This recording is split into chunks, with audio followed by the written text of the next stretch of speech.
wabarakatuh. Terima kasih Bapak Ibu telah hadir dalam membantu saya untuk menerapkan sebuah aksi nyata diseminasi tentang budaya positif yang ada di sekolah. Sebelumnya marilah kita panjatkan puji dan syukur kehadiran Allah Subhanahu wa taala bahwasanya pada hari ini bisa berkumpul dalam keadaan sehat walafiat.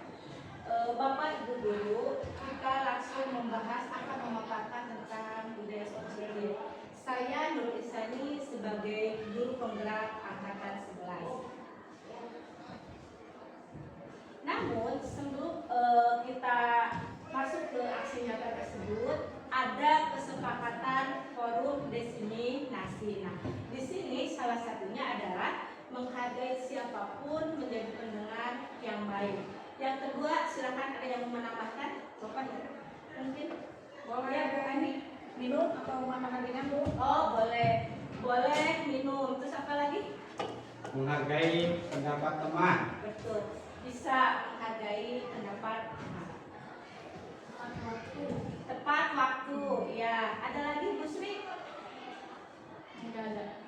Oke, cukup ya. Oke, kesepakatan forum diseminasi di sini ada 5 berarti ya. Selanjutnya, oke, Bapak Ibu di sini akan membahas mengenai apa itu budaya positif. Silakan. Mungkin ada yang tahu apa itu budaya positif? Silakan Pak Anton, barangkali ada yang Saya Bu, Iya, apa? mungkin budaya positif itu kebiasaan baik yang harus kita jalani di lingkungan sekolah kita. Iya, betul. Ada lagi? Bu An? Mungkin ini ya Bu ya, seperti mendisiplinkan baik siswa maupun guru dengan cara-cara yang baik yang positif. Iya, betul. Selama ini kan penuh dengan ketegasan gitu ya. Ketegasan. Sekarang kita ini budaya positif merupakan perwujudan dari nilai-nilai atau keyakinan universal yang diterapkan di sekolah. Budaya positif di sini bahwa itu bukan hanya di sekolah saja sebetulnya ya, tetapi di lingkungan luar, baik mau di rumah atau di lingkungan luar anak-anak bermain, itu berarti secara universal ada kebaikan dalam budaya positif tersebut. Budaya positif dapat mendorong murid untuk mampu berpikir, bertindak, dan mencipta sebagai proses memerdekakan dirinya sehingga murid makin mandiri dan bertanggung jawab. Itu dari tentang budaya positif. Selanjutnya ada beberapa poin dalam budaya positif itu. Yang pertama ada perubahan paradigma belajar, ada disiplin positif motivasi, ada perilaku manusia, ada keyakinan sekolah atau kelas, 5 kebutuhan dasar manusia, yang kena posisi kontrol restitusi, dan yang terakhir adalah segitiga restitusi. Yang pertama adalah tentang perubahan paradigma. Dari bahasa ini sudah mengisyaratkan bahwa adanya perubahan dalam pembelajaran yang cukup signifikan tentang pembelajaran. Di mana dulu itu kita belajar hanya ilmu itu atau pengetahuan itu berpusat terhadap guru. Sedangkan untuk sekarang guru itu sebagai fasilitator seperti itu ya. Lanjut.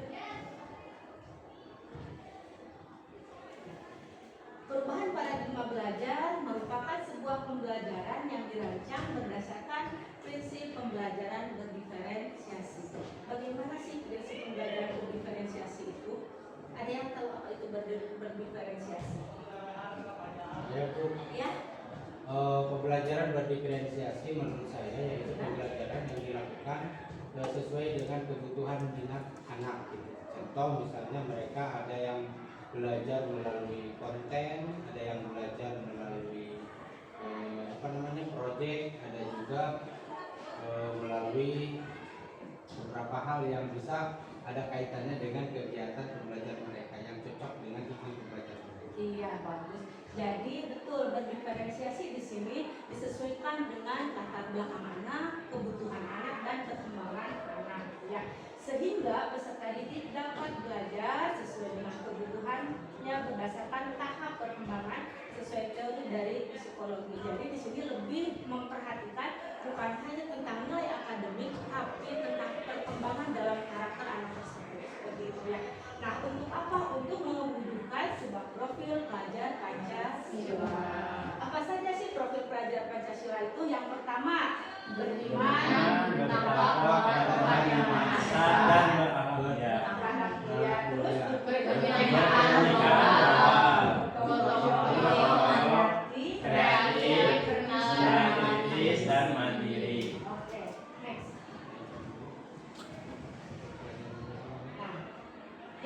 kedua adalah tentang disiplin positif. Apa sih disiplin positif itu? Disiplin positif merupakan suatu cara penerapan disiplin yang mengajarkan anak bertanggung jawab dan menumbuhkan kesadaran diri berdasarkan nilai-nilai kebajikan. Jadi disiplin positif itu mendidik anak untuk lebih tanggung jawab dan mandiri. Disiplin positif itu lebih ke arah disiplin diri yang dapat mengontrol diri dalam melakukan segala tindakan. Jadi ketika siswa tersebut sudah memiliki disiplin yang positif, maka akan berpengaruh terhadap disiplin dirinya. Salah satunya mungkin bertanggung jawab, lebih mandiri, dan berempati. Disiplin diri juga dapat membuat diri memahami dan menyadari perilakunya berdasarkan motivasi internal. Apa sih tentang motivasi internal itu? Jadi yang ada di dalam diri anak tersebut, bukan akibat dari paksaan atau ujian ataupun tuntutan. Itu yang namanya disiplin diri secara internal. Selanjutnya, nilai-nilai kebajikan universal. Nah, di sini nilai-nilai kebajikan adalah sifat-sifat positif manusia yang merupakan tujuan mulia yang ingin dicapai setiap individu. Nilai-nilai tersebut bersifat universal.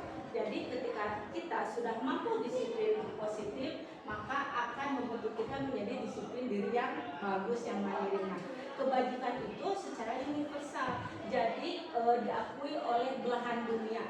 Ya, itu nilai kebajikan secara universal. Nah, ini ada 6 karakter profil pelajar Pancasila. Masih ingat Bapak Ibu tentang profil pelajar Pancasila? Oke, mau berdiri apa duduk? Berdiri, silakan. Berdiri. Silakan Bu Sri, itunya dibantu. Tepuk P5 Project penguatan profil pelajar Pancasila. Yes, yes, yes. Pelajar Pancasila beriman dan bertakwa pada Tuhan yang esa dan berakhlak mulia, bekerja dengan total, gotong royong mandiri, kreatif, hey, bernalar kritis. Terima kasih, silakan duduk. Ini 6 karakter dalam profil pelajar Pancasila. Yang pertama, beriman bertakwa pada Tuhan yang esa dan berakhlak mulia, berkebinekaan global, bergotong royong, mandiri, kreatif, dan bernalar kritis. Ya. Selanjutnya, motivasi perilaku manusia. Apa sih motivasi perilaku manusia itu? Silakan Bapak Anton. Motivasi perilaku manusia mungkin sebuah dorongan kali ya, dorongan yang dimiliki oleh seorang untuk melakukan sesuatu. Itu sebuah motivasi yang menginginkan sesuatu, memiliki sebuah tujuan. Betul Pak Mahmud? Betul. Coba silakan jelaskan. Motivasi perilaku manusia menurut saya yaitu dorongan atau keinginan seseorang untuk mencapai sesuatu yang ingin dituju. Oh, ya, terima kasih Bapak. Nah, ini di sini ada 3 motivasi perilaku manusia. Yang pertama yaitu untuk menghindari ketidaknyamanan atau hukuman. Jadi setiap orang itu memiliki motivasi yang berbeda-beda. Siswa itu biasanya berbeda-beda motivasinya itu ya. Yang kedua untuk mendapatkan imbalan atau penghargaan dari orang lain. Dan yang ketiga untuk menjadi pribadi yang diinginkan dan menghargai diri sendiri dengan nilai-nilai yang dipercayainya. Nah, termasuk kemana kita itu dari 3 ini? bisa ketiga-tiganya Bu. Oke, bisa ketiga-tiganya untuk Tergantung menjadi mood, pribadi yang ya. mana? Tergantung mood, betul. Tergantung Bisa motivasinya. situasi, tergantung situasi. Tapi menurut Bapak itu yang paling penting di antara 3 motivasi ini apa? Yang Yang ketiga, Yang ketiga, Bu. ya, Untuk menjadi pribadi yang diinginkan dan menghargai diri sendiri dengan nilai yang dipercayai. Berarti sudah memiliki tanggung jawab ya, tanpa harus disuruh atau takut dihukum. Keyakinan sekolah atau kelas. Di sini ada sebuah keyakinan sekolah atau kelas. Ya.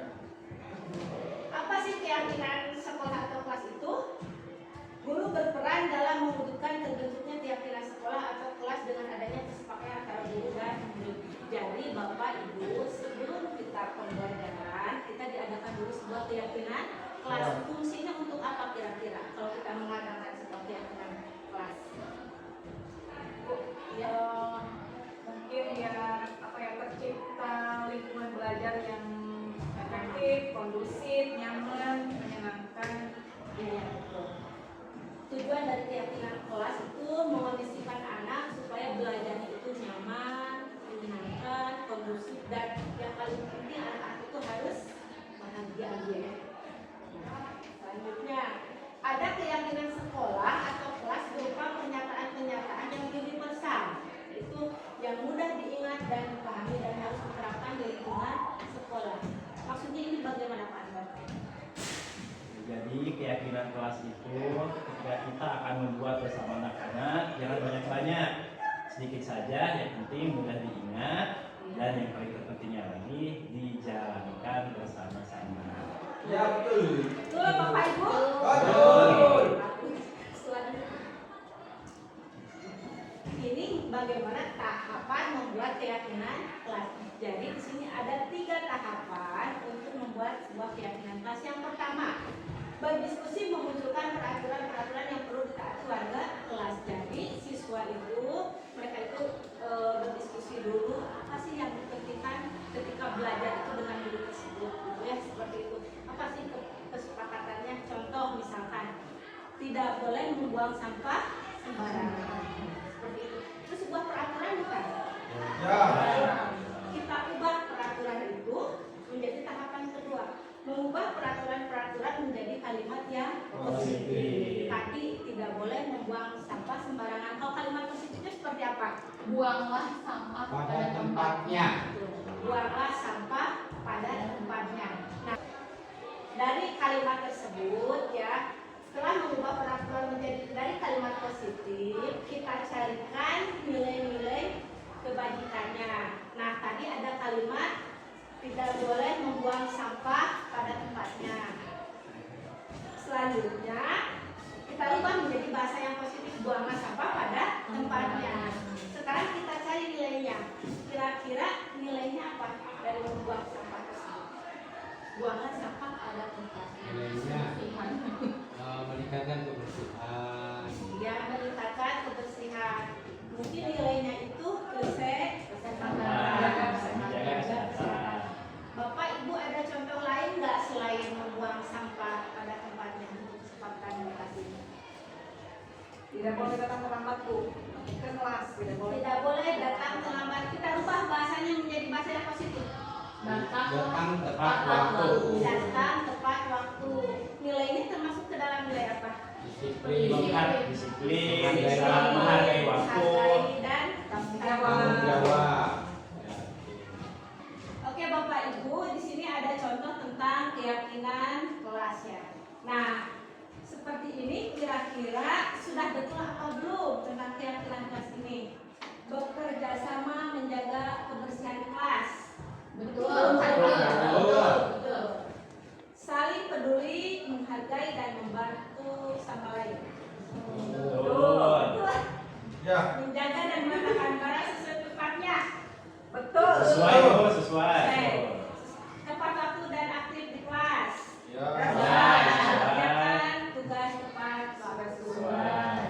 Ini ada lagi contoh selanjutnya, keyakinan kelas. Setiap anggota kelas perlu belajar, senang melakukan tugas, saling menghargai dan merasa aman. Oke, kelihatannya ini Bapak Ibu sudah mulai lemas ya. Iya, Bu. Bagaimana kalau kita SBI dulu? Oh, siap. Bu Ani bisa membantu saya tidak untuk SBI? Bisa Bu, tapi di sini aja ya. Oh iya, Di sini boleh. aja ya. Oke, siap teman-teman. Nah, di sini Berdiri ada aja, berdiri aja tepuk dengan. semangat Oh iya, berdiri. Berdiri aja biar semangat. Semangat. Kita ya teman-teman, tepuk semangat. Nanti ada dang, ding, dung. Kita mulai dari arah kiri ya. Tepuk semangat.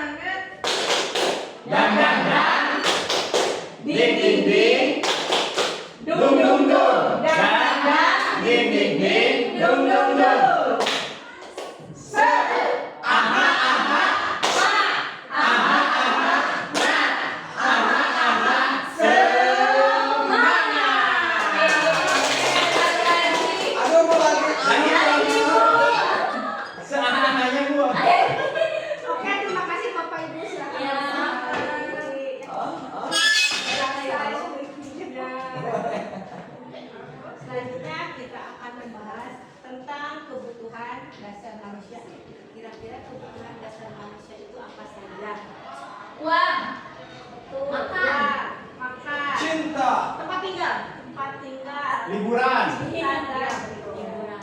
Apakah semua itu termasuk dalam kebutuhan dasar manusia? Menurut saya ya. Fungsinya untuk apa? Ya untuk apa, Bu? Memenuhi kelangsungan hidup.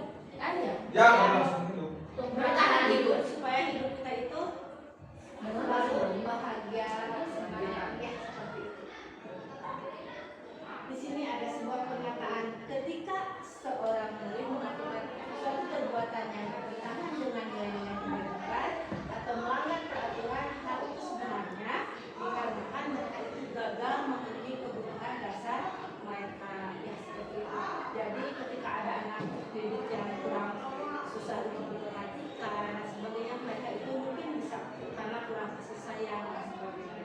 Selanjutnya di sini ada, nah ini kebutuhan dasar manusia itu ada 5. Yang pertama bertahan hidup, yang kedua kasih sayang dan rasa diterima, yang ketiga itu penguasaan, yang keempat kebebasan, dan yang terakhir kelima adalah kesenangan.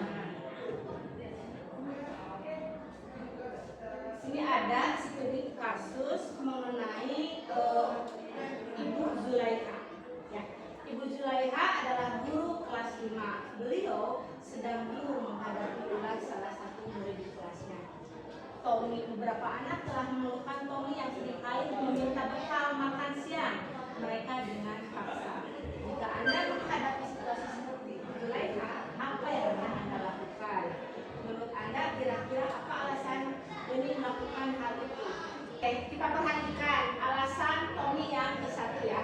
Karena ia lapar dan orang tuanya tidak membawakan bekal makan siang, maka kebutuhan dasar yang sedang berusaha dipenuhi oleh Tommy adalah kebutuhan hidup. Itu alasan yang pertama. Kita perhatikan lagi alasan yang kedua.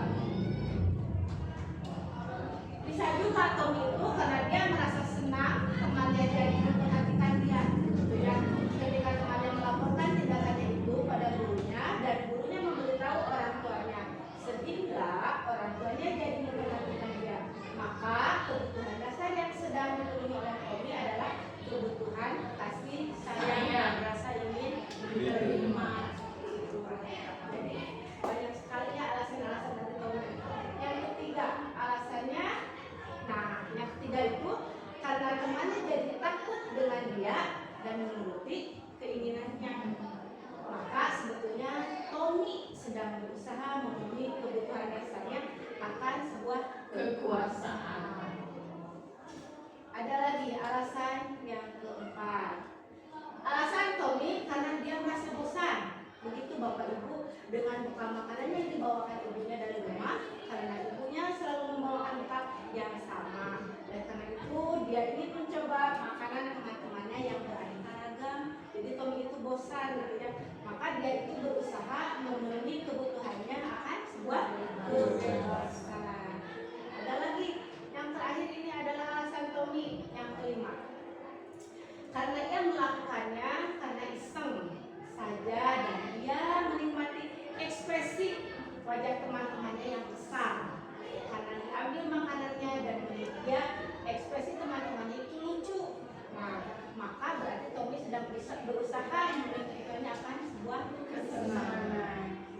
Jadi ada beberapa alternatif dari sikap Tommy tersebut.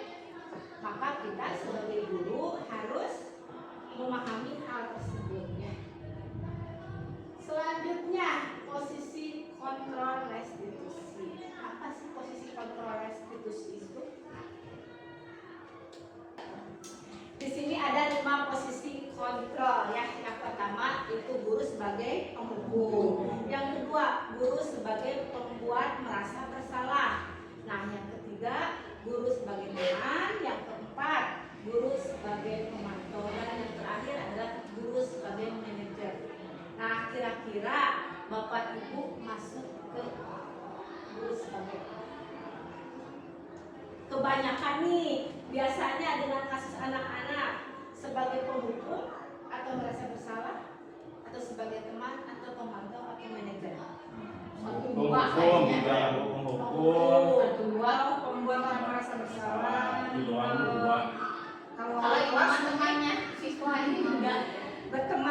memantau juga bisa tuh, misalnya kan anak itu terlambat berulang kali, jadi di recall lagi itu kamu tuh udah sebulan ini udah 3 kali terlambat, kan suka diterapkan. Baik, kita bahas. Di sini ada 5 contoh posisi kontrol ya. Perhatikan, ada guru berbuat, contohnya menghadik, menunjuk-nunjuk, menyakiti atau menyindir. Bagaimana nih bahasanya? Kalau tidak melakukan, awas ya, atau rasakan.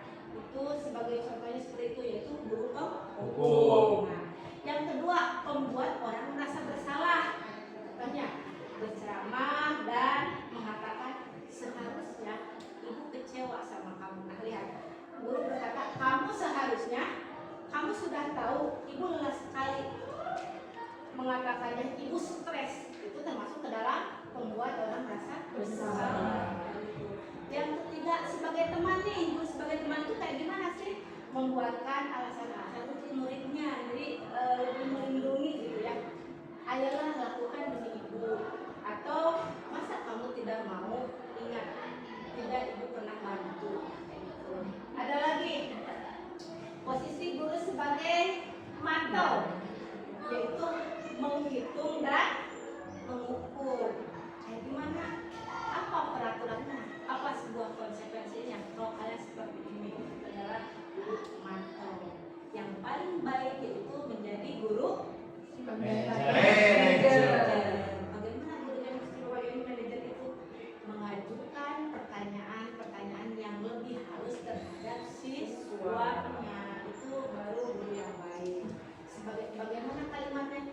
Apa yang kita yakini? Apa yang bisa kamu kerjakan untuk memperbaiki masalah ini? Jadi dilihat dulu, ditanya dulu anak tersebut latar belakangnya dan sebagainya. Selanjutnya, posisi kontrol teknik diskusi. Di antara kelima posisi kontrol tersebut, sebaiknya seorang guru menggunakan posisi kontrol sebagai manajer. Sebagai manajer, guru dapat berbuat sesuatu bersama murid, mempersilahkan murid bertanggung jawab dan mendukung murid agar dapat menemukan sebuah solusi. Jadi diajak dulu ngobrol. Terus selain itu, posisi manajer pun mengacu pada restitusi yang dapat menjadikan murid sebagai manajer bagi dirinya sendiri, sehingga dapat menciptakan sebuah identitas positif pada diri murid. Jadi ketika kita melakukan hal itu, anak pun akan lebih terbuka dan lebih percaya diri gitu ya, tidak minder. Di sini ada lagi membahas mengenai tentang segitiga restitusi. Ada beberapa tahapan dalam segitiga restitusi, ada 3. Yang pertama, menstabilkan identitas. Yang kedua, validasi tindakan yang salah. Dan yang ketiga adalah menanyakan sebuah keyakinan. Apa sih menstabilkan identitas itu? Nah, yang pertama yaitu tentang menstabilkan identitas. Di sini, menstabilkan identitas dilakukan berdasarkan prinsip bahwa membuat kesalahan adalah bagian dari proses pembelajaran yang nantinya akan menggeser identitas, gagal ke arah identitas sukses. Contohnya, menstabilkan identitas itu seperti berbuat salah itu hal yang manusiawi. Nah, ada lagi, buat lagi, tidak ada manusia yang sempurna. Kita pasti bisa menyelesaikan permasalahan ini. Atau Bapak Ibu tidak tertarik untuk mencari tahu siapa yang benar, siapa yang salah. Bapak atau Ibu lebih tertarik untuk menyelesaikan masalah ini. Terus ada lagi, kalau kamu menyalahkan dirimu sendiri terus-menerus, apakah kamu bersikap baik pada dirimu sendiri? Jadi di sini dibuat dulu siswanya itu nyaman, percaya diri supaya anak tersebut lebih terbuka gitu ya.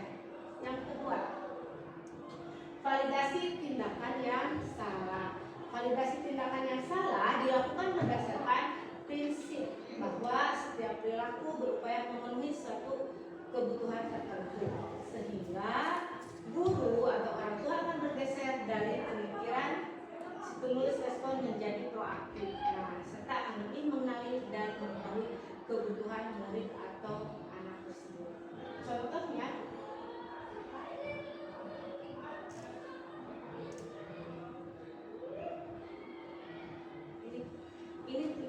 validasi dari kasus tersebut.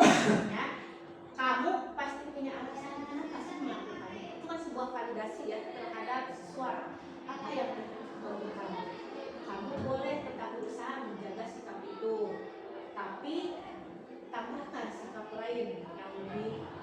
Atau maukah kamu belajar cara lain untuk mendapat yang kamu inginkan tanpa harus meminta paksa dari orang lain. Jadi bernegosiasi dulu, ditanya setelah anak itu nyaman, baru kita tanya tindakan selanjutnya. Yang terakhir, menanyakan keyakinan. Menanyakan keyakinan itu dilakukan dengan memberi pertanyaan-pertanyaan bermakna kepada murid atau anak untuk apa? Untuk memunculkan motivasi cara prinsip sehingga mampu mengaitkan keyakinannya dengan tindakan yang salah. Contohnya seperti ini. Nah ini menanyakan keyakinan terhadap siswa, apa nilai yang kita percaya di sekolah kita, nilai-nilai apa yang telah kita sepakati, atau kelas yang ideal itu seperti apa sih? Kamu ingin menjadi anak seperti apa? Atau apa yang kamu rasakan? Ketika kamu melakukan itu, kamu menjadi orang yang seperti apa? Ini terakhirnya itu menanyakan sebuah keyakinan terhadap siswa, sehingga permasalahan pun akan menemukan solusinya, gitu ya. Oke, terima kasih Bapak Ibu. Sekian aksi nyata dari saya sebagai guru penggerak angkatan 11. Mohon maaf apabila banyak kesalahan. Wassalamualaikum warahmatullahi wabarakatuh. Beres. Assalamualaikum.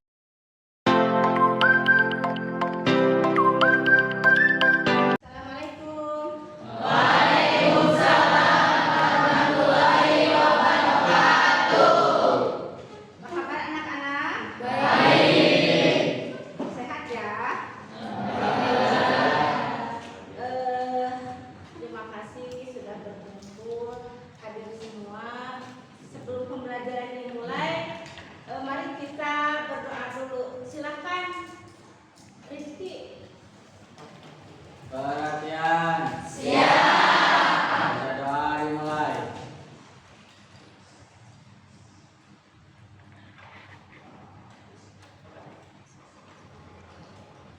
Berdoa selesai, beri salam. Assalamualaikum warahmatullahi wabarakatuh. Waalaikumsalam warahmatullahi wabarakatuh. Sebelum pembelajaran, mari Ibu mau absen dulu. Siapa tahu ada yang tidak hadir dan ini kertas apa di sini acak-acakan?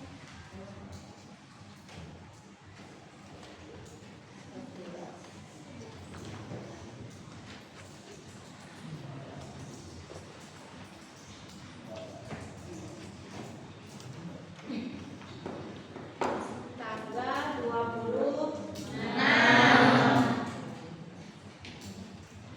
Agis, Hadir. Agung, sakit apa Agung? Panas. Demam. Sudah nengok belum? Nengok ya, kasih ya. Adam, Andiana, Anissa, Ardi, Hadir. Arya, Hadir. Batsa, Hadir. Guntur, Hadir.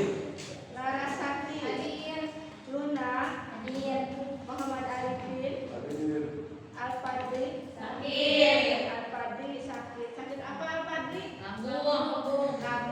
Udah berapa hari? Udah 2 hari. Muhammad Maulana sakit? Hadir. Hadir. Minggu kemarin itu kemana Maulana? Hadir juga, Bu. Ketiduran ya.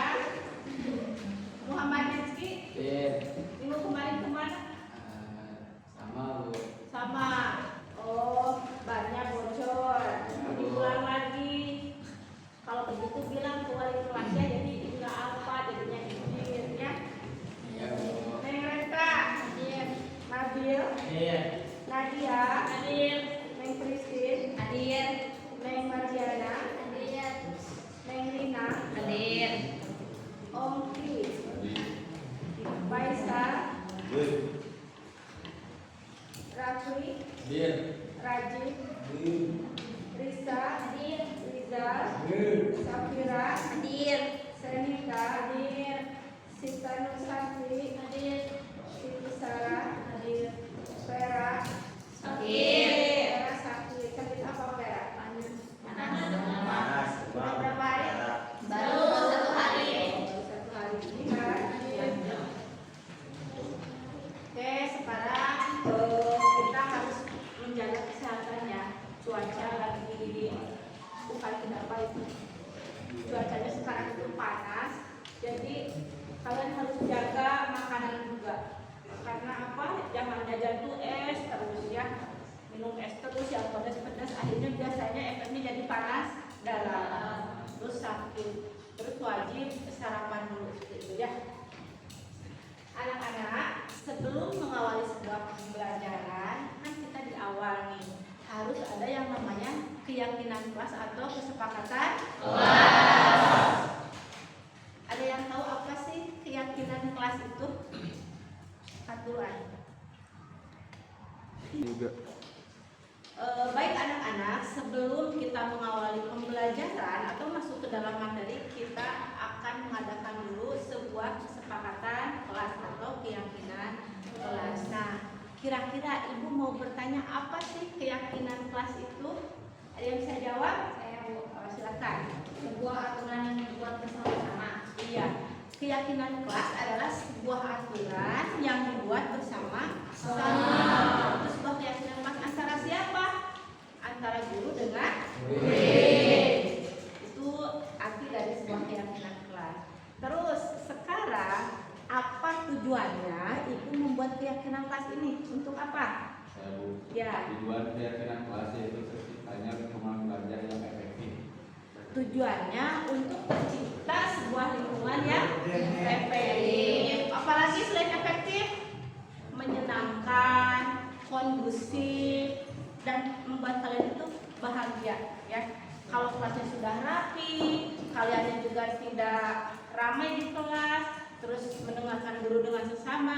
Dengan begitu maka akan tercipta sebuah keyakinan kelas yang positif. Nah, sebelum ya kita keyakinan kelas atau kesepakatan.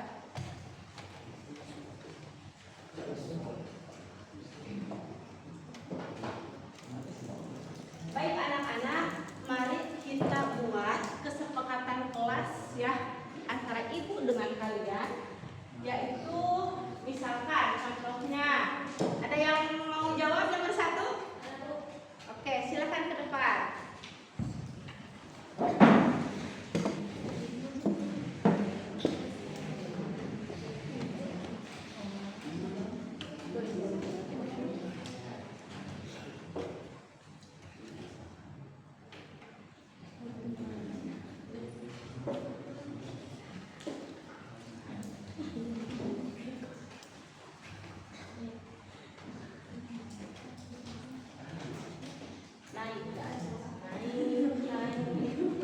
Tidak boleh terlambat masuk.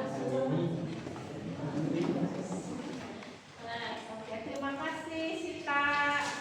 Anak-anak setuju tidak dengan pernyataan Sita itu?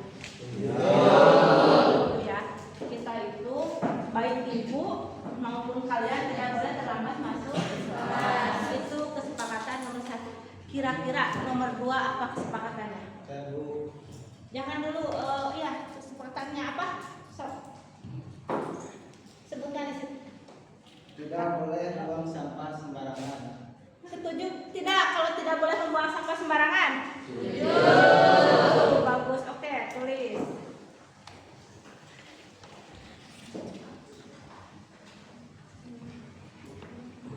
Tidak boleh terlambat masuk kelas. Tidak boleh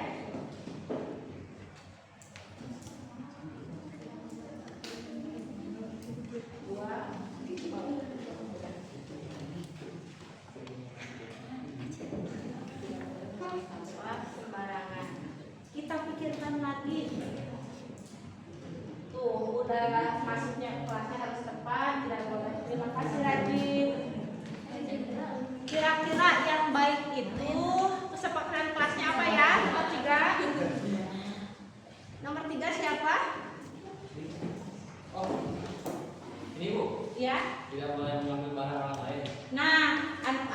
Misalnya mengusulkan Repli itu tidak boleh mengambil barang yang lain. Setuju tidak? Setuju. Tulis di. Tidak boleh buang sampah sembarangan. Dan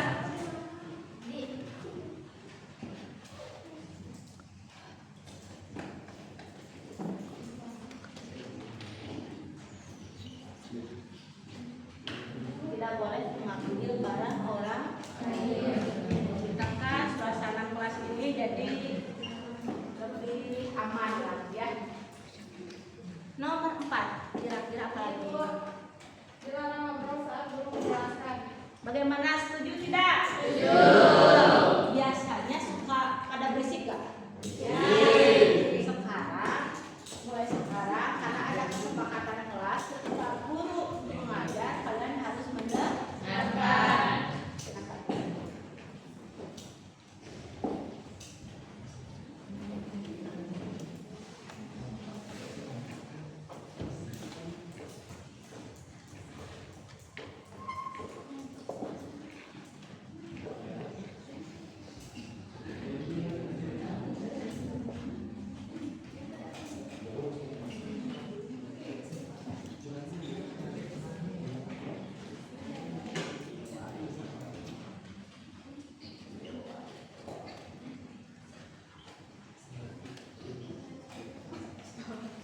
Oke.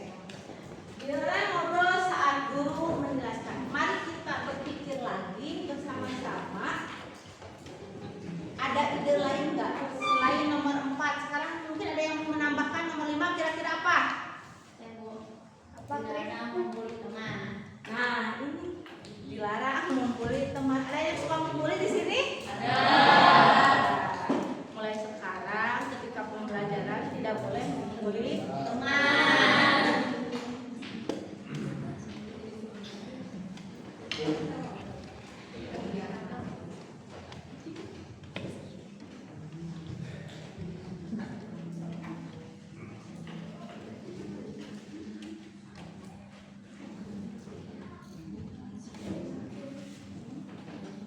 Sepakat ya, tidak boleh ada pembulian. Nomor 6, ada yang menambahkan? Ayo. Boleh, tentang apa? Tidak berbicara prasangka. Silakan. Nggak apa-apa.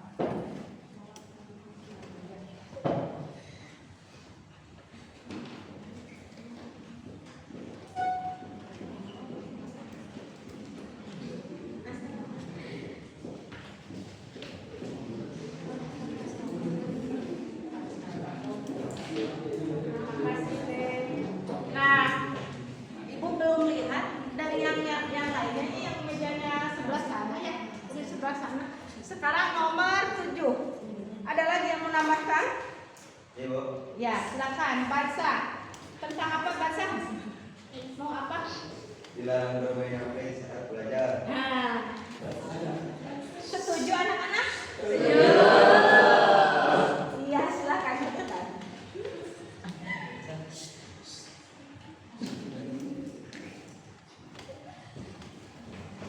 Si kumis tipis pada anaknya. Udah, kalian sekarang sudah tidak bawa HP ya? Tapi suka masih ada yang ngumpet-ngumpet bawa HP?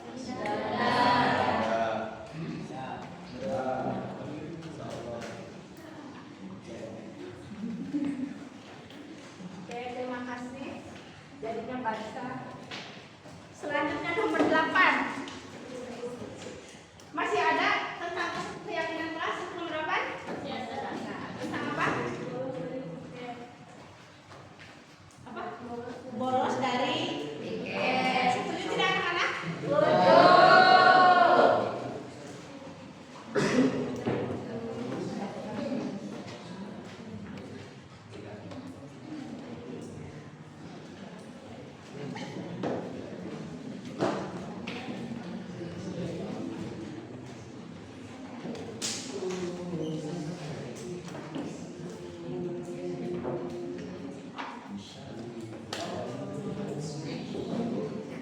Terima kasih. bolos dari tiket, dilarang bermain HP saat belajar. Ada yang punya ide lagi? Ada Bu, Apa? tidak merusak fasilitas sekolah. Nah, tidak merusak fasilitas sekolah. Contohnya seperti apa merusak fasilitas sekolah itu? Betul, coret-coret tembok. Apalagi? Sapu pelajaran. Ya, sapu sampai potong ya. Terus tidak sampai habis, coret-coret bangku itu tidak boleh. Setuju anak-anak? Setuju.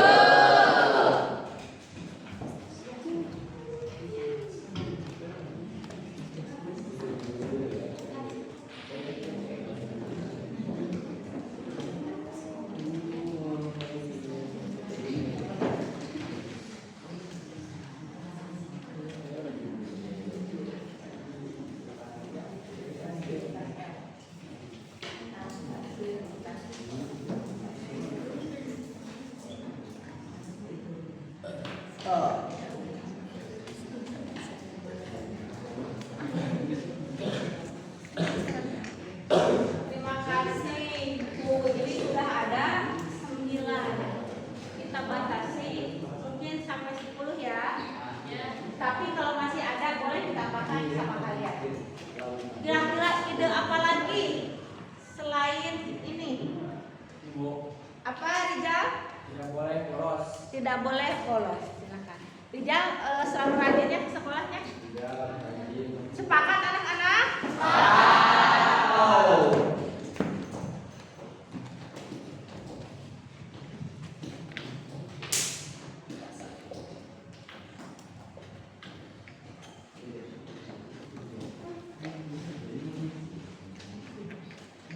Oke, terima kasih Rijal. Silakan duduk. Nah, anak-anak coba perhatikan. Di sini ada 10 kesepakatan kelas. Kira-kira menurut kalian bahasanya sudah positif belum? Belum. Ini bahasanya belum positif, masih negatif. Kira-kira apa di sini yang menurut kalian bahasanya itu belum positif? Tidak. Ada kalimat apa? Tidak. Tidak boleh. boleh.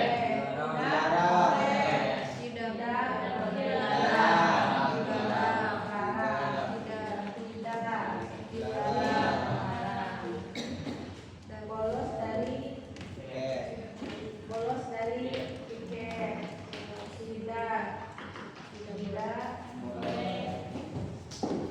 Mari anak-anak, bahasa yang masih negatif kita rubah menjadi sebuah keyakinan kelas yang positif. Mungkin kalian, nah 1, tidak boleh terlambat masuk kelas. Harusnya bahasanya, saya Bu, ya, Datang tepat waktu.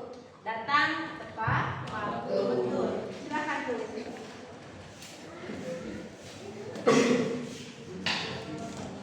Berubah jadi positif gak bahasanya? Datang kita ubah menjadi datang tepat waktu.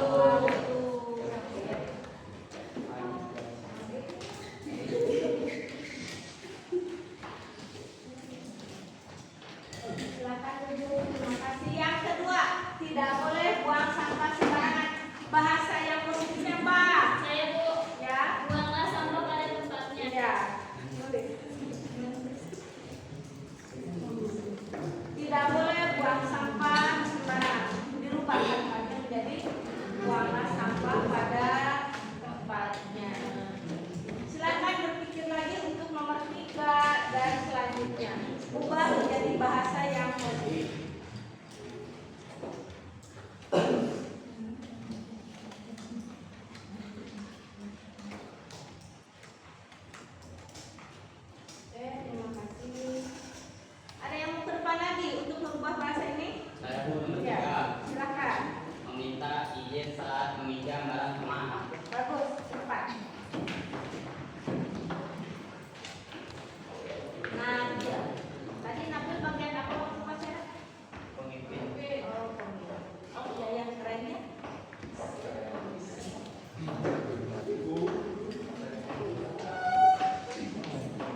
berbicara dengan sopan.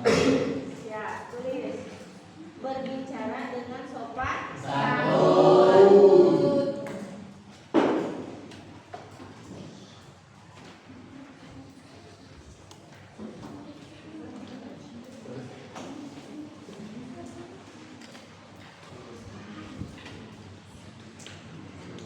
Terima kasih. Nomor 7. Dilarang bermain HP saat belajar. Bahasa pokoknya apa? Menggunakan HP dengan bijak. Oh, boleh. Menggunakan HP dengan bijak.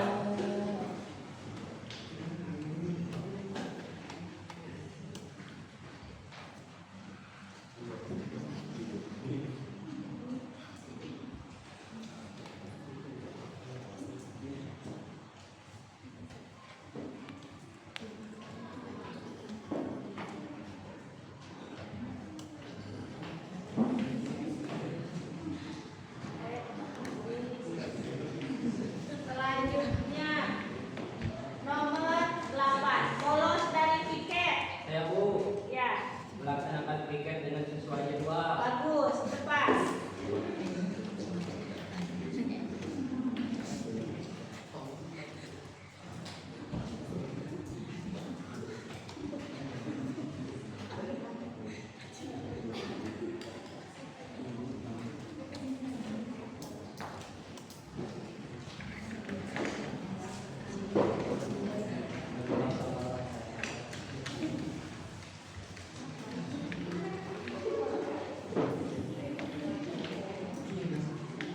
Oke, terima kasih. Nomor 9. Tidak merusak fasilitas sekolah. Apa jawabannya kira-kira? Saya Bu, menjaga fasilitas sekolah. Bahasa positifnya yaitu menjaga fasilitas sekolah.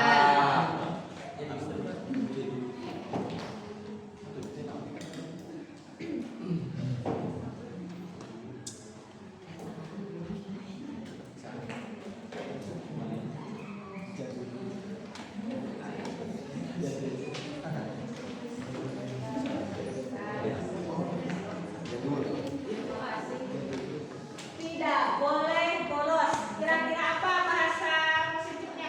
Saya Bu masuk sekolah setiap hari. Ya. Tidak boleh bolos berarti masuk sekolah setiap hari. Atau rajin sekolah.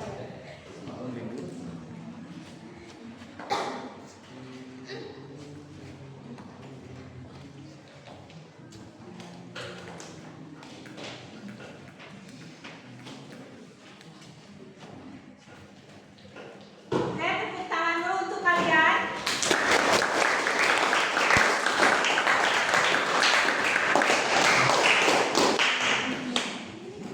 Luar biasa ya, ternyata kalian itu sudah bisa merangkai kata dengan bagus, dengan keren-keren.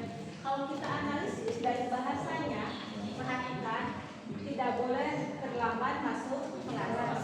Kenapa ini masih negatif? Karena menggunakan bahasa tidak dan dilarang. Kita ubah menjadi bahasa yang positif. Datang tepat waktu. Enak gak? Enak tidak mendengarnya kalian? Buanglah sampah pada tempatnya. Meminta izin saat meminjam barang teman. Fokus dan konsentrasi saat belajar. Saling menyayangi dan menghormati sesama teman. Berbicara dengan sopan santun. Menggunakan HP dengan bijak. Melaksanakan tugas sesuai jadwal. Menjaga fasilitas sekolah dan yang terakhir masuk sekolah setiap hari. Ketika kalimat ini sudah menjadi positif, kita apakah dalam kesepakatan kelas ini atau keyakinan kelas ini kalimat ini memiliki nilai-nilai tidak? Memiliki. Ada memiliki nilai-nilai? Ada. Apa sih nilai-nilai kebajikannya dari kalimat ini? Pasti segala sesuatu itu memiliki sebuah makna. Datang tepat waktu. Apa nilai kebajikannya dari datang tepat waktu? Ini Bu, ada yang mau isi? Boleh. Tanggung jawab. Keren. Silakan. Neng,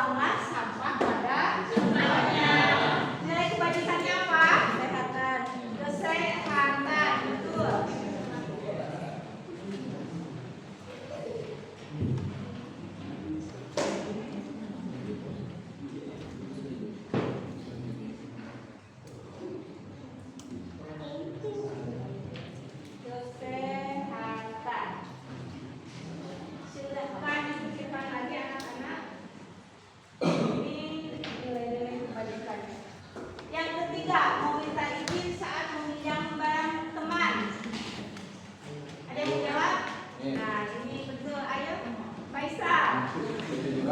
Iya, silakan tulis.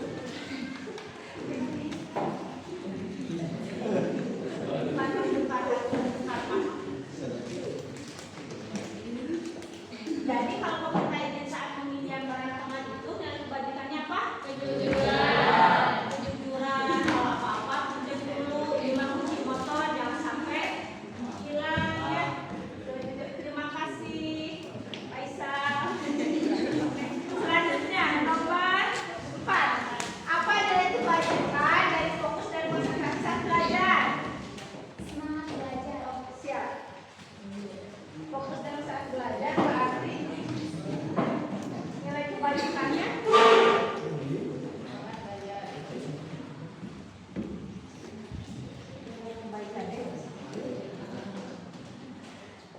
selain semangat belajar, kira-kira apa lagi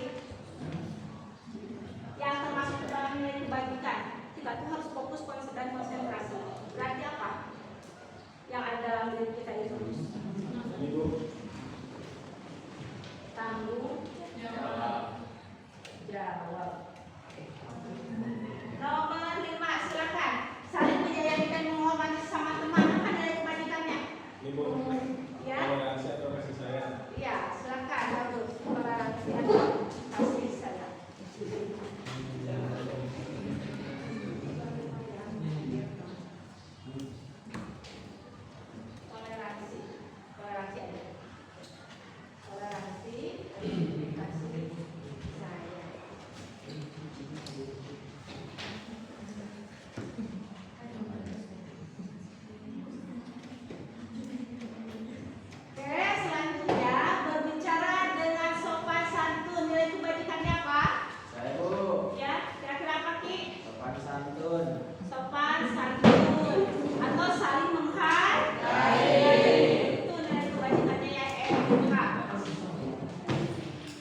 oleh kita untuk kita. Ini kesepakatan kelas ini. Baiklah, selanjutnya kita akan belajar ke materi yaitu ke bab 1. Udah.